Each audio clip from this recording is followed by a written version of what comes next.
káàsán. Ẹ káàsán. Bàbá, kí ni orúkọ yín? Orúkọ mi ni Olóyè Sangodele, Ibuowo, tí mo jẹ́ Elegun de Sango, Ọ̀yọ́, Aláàfin. Ẹ ṣé gan, bàbá. Bàbá, in the Orisha in Esimbile, is it the same as Christianity, that you have Trinity? Is it the same?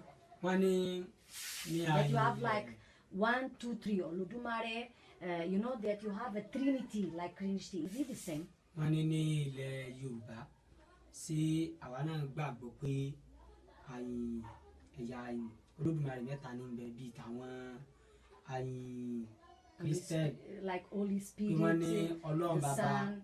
Ọlọ́run Ọmọ àti Ọlọ́run Ẹ̀mí Mímọ́. There's Trinity, the three. Pé mẹ́ta ni wọ́n ní. Ẹyọ kan làwa ní. Bàbá ṣe àdìsún ní wọn. So there's no Trinity. No. It doesn't exist. Olódùmarè kan náà.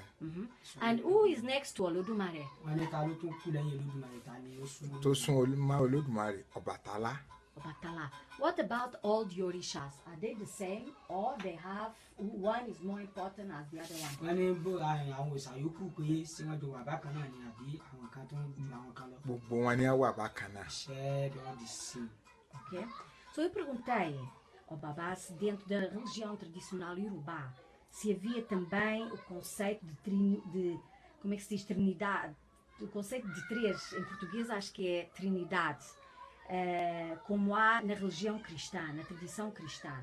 E o Babá disse que não, que isso não existe na religião tradicional Yorùbá, que aqui na religião tradicional Yorùbá, Olódùmarè é o mais importante, depois a seguir tem Obatala, que é o segundo em comando, mas que todos os outros orixás não tinham hierarquia, que todos tinham o mesmo nível de importância. So, Baba, it means that Eshu, as an orisha, for what you said now, is the same as all the other ones. There is no any important post. Is the same as the other ones. Wọ́n ní ó túmọ̀ sí pé gbogbo àwọn bí a ti sọ pé gbogbo àwọn òòṣà yẹn bákan náà wọ́n wà, bẹ́ẹ̀ náà ni Èṣù náà sì wà bákan náà. Bẹ́ẹ̀ náà ni mo èpo òrìṣà ni Èṣù náà. Shared all the same. Bákan náà. Pronto, eu perguntei se Exu tinha algum destaque a nível hierárquico na religião tradicional Yorùbá. E ele disse que não, que ele era um orixá como todos os outros e que tinha a sua função a desempenhar. So, Baba, is Exu the same person or the same divinity? Not person, I asked wrong. Is Exu the same divinity as anybody? Wọ́n ní ṣé Èṣù àti Oníbodè sí nǹkan kan náà ni wọ́n.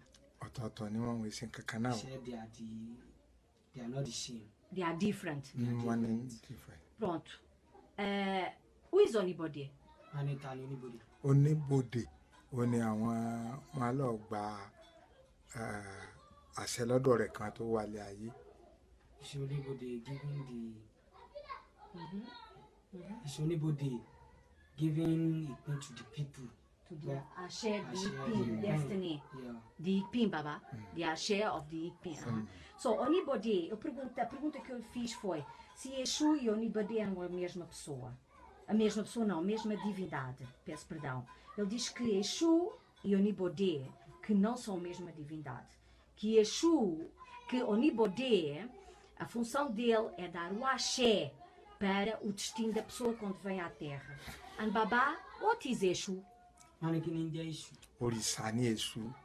So, Òrìṣà Exu kúnlẹ̀ bọ. is Orisha, the one who transports the Ebo. Wọ́n ní òòṣà ni Èṣù pé òní máa gbé ẹbọ. Lọ sí òde ọ̀run. So he's a messenger. He's a messenger. Ìránṣẹ́ ló jẹ́ fún Olódùmarè, ìránṣẹ́ ni fún gbogbo àwọn òòṣà náà. Pronto, eu perguntei o que era Exu. Ele diz que Exu era o Orixá, aquele que carregava as mensagens, os sacrifícios, os rituais, as ofrendas até ao Olódùmarè. E que ele era um mensageiro, não só para o Olódùmarè, mas também para os outros orixás. So, Baba, let me ask you. when human being born, does human being born with issue inside to the body? wọ́n ní tí wọ́n bá bí èèyàn kan ṣé wọ́n bí papọ̀ mọ́ èṣù nínú ara o kò sí sunu ara o So issue no born kò sí in the inú bọ́ body kò sí of the people. kò sí So